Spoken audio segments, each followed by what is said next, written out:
کہتے ہیں گاؤں کے کنویں پہ عجیب ماجرا ہوا۔ جو شخص بھی ڈول اندر ڈالتا واپس نہ آتا اور رسی خالی واپس نکل آتی۔ لوگ خوف زدہ ہو گئے کہ اندر شاید کوئی جنات وغیرہ ہے جو یہ حرکت کرتے ہیں۔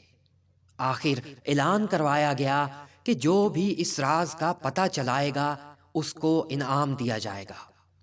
ایک آدمی نے کہا کہ اس کو انعام کی کوئی ضرورت نہیں ہے، مگر وہ گاؤں والوں کی مصیبت کے ازالے کے لیے یہ قربانی دینے کو تیار ہے، مگر اس کی ایک شرط ہے، اور شرط یہ ہے کہ میں کنویں میں اسی صورت میں اتروں گا جب رسہ پکڑنے والوں میں میرا اپنا بھائی بھی شامل ہوگا۔ چنانچہ اس کے بھائی کو بلایا گیا اور رسہ پکڑنے والوں میں شامل کر دیا گیا۔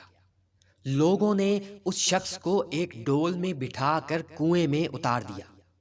اس شخص نے دیکھا کہ اندر ایک مچھندر قسم کا بندر بیٹھا ہے جو ڈول سے فوراً رسی کھول دیتا ہے۔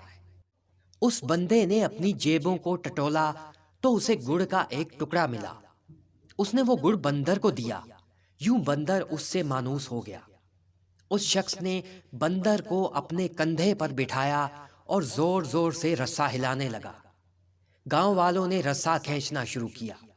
یوں ہی ڈول اندھیرے سے روشنی میں آیا تو لوگ بندر کو دیکھ کر خوف زدہ ہو گئے کہ شاید یہ کوئی عفریت ہے جس نے بندے کو کھا لیا ہے اور اب اوپر بھی چڑھ آیا ہے۔ وہ سب لوگ رسہ چھوڑ کر سرپٹ بھاگنے لگے، مگر اس بندے کا بھائی رسے کو مضبوطی سے تھامے اوپر کھینچنے کی کوشش کرتا رہا تاکہ وہ کنارے تک پہنچ جائے۔ کنویں سے نکل کر اس شخص نے بندر کو نیچے اتارا اور لوگوں کو اس کی کارستانی بتائی، اور پھر کہا، میں نے اسی لیے اپنے بھائی کی شرط رکھی تھی کہ اگر کنویں میں میرے ساتھ کوئی بھی انہونی ہو گئی تو تم سب لوگ بھاگ نکلو گے، جبکہ بھائی کو خون کی محبت روکے رکھے گی، کیونکہ خون کے رشتے سب سے مضبوط اور بھروسے مند ہوتے ہیں۔